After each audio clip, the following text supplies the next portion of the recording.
Ezekiel 12. The word of the Lord also came unto me, saying, Son of man, thou dwellest in the midst of a rebellious house, which have eyes to see and see not. They have ears to hear and hear not, for they are a rebellious house. Therefore, thou son of man, prepare thee stuff for removing, and remove by day in their sight, and thou shalt remove thy place in another place in their sight. It may be they will consider they be a rebellious house. Then shalt thou bring forth thy stuff by day in their sight, as stuff for removing, and thou shalt go forth even in their sight, as they that go forth into captivity. Dig thou, though the wall in their sight, and carry out thereby. In their sight shalt thou bear it upon thy shoulders, and carry it forth in the twilight. Thou shalt cover thy face, that thou see not the ground. For I have set thee for a sign unto the house of Israel. And I did so as I was commanded. I brought forth my stuff by day, as stuff for captivity, and in the even I digged through the wall with my hand, and I brought it forth in the twilight, and I bare upon my shoulder in their sight. And in the morning came the word of the Lord unto me, saying, Son of man, hast that not the house of Israel, the rebellious house, said unto thee, Why doest that thou? Say thou unto them, Thus saith the Lord God, This burden concerneth the prince of Jerusalem and all the house of Israel that are among them. Say, I am your sign, like as I have done, so it shall be done unto them. They shall remove and go into captivity. And the prince that is among them shall bear upon his shoulder in the twilight, and shall go forth. They shall dig through the wall to carry out thereby. He shall cover his face, that he see not the ground with his eyes.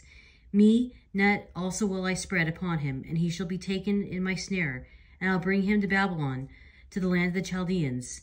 Yet shall he not see it, though he shall die there.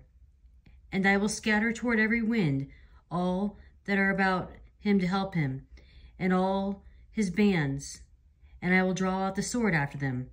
And they shall know that I am the Lord, when I shall scatter them among the nations, and disperse them in the countries.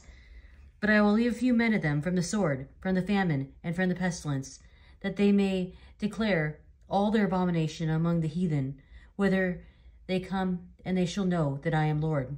Moreover, the word of the Lord came to me, saying, Son of man, eat thy bread with quaking, and drink thy water with trembling, and with carefulness, and say unto the people of the land, Thus saith the Lord God of the inhabitants of Jerusalem, and of the land of Israel, They shall eat their bread with carefulness, and drink their water with astonishment, that her land may be desolate from all that is therein, because of the violence of all them that dwell therein. And the cities there inhabited shall be laid waste, and the land shall be desolate, and ye shall know that I am the Lord. And the word of the Lord came unto me, saying, Son of man, what is that proverb that ye have in the land of Israel, saying, The days are prolonged, and every vision faileth? Tell them thereof, Thus saith the Lord God, I will make this proverb to cease, and they shall no more use it as a proverb in Israel. But say unto them, The days are at hand, and the effect of every vision. For there shall be no more any vain vision nor flattering divination within the house of Israel. For I am the Lord. I will speak, and the word that I shall speak shall come to pass, and it shall be no more prolonged. For in your days, O rebellious house, will I say the word, and will perform it, saith the Lord God.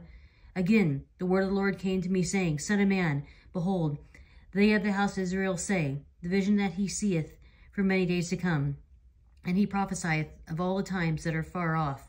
Therefore say unto them, Thus saith the Lord, There shall none of my words be prolonged any more, but the word which I have spoken shall be done, saith the Lord God.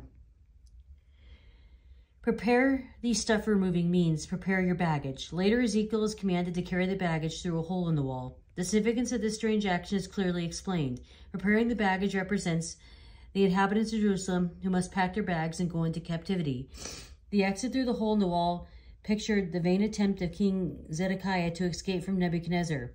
Both of these prophetic actions were literally fulfilled when Jerusalem was destroyed in 586 BC. The people were taken captive, and Zedekiah's attempted escape was foiled. He was compelled to watch his son slain before his eyes. His eyes were then blinded, and he was taken to Babylon. Eat thy bread with quaking introduces a second sign of the chapter. Ezekiel was to tremble as he ate and drank as a sign of the terror that would grip the nation back to Judah.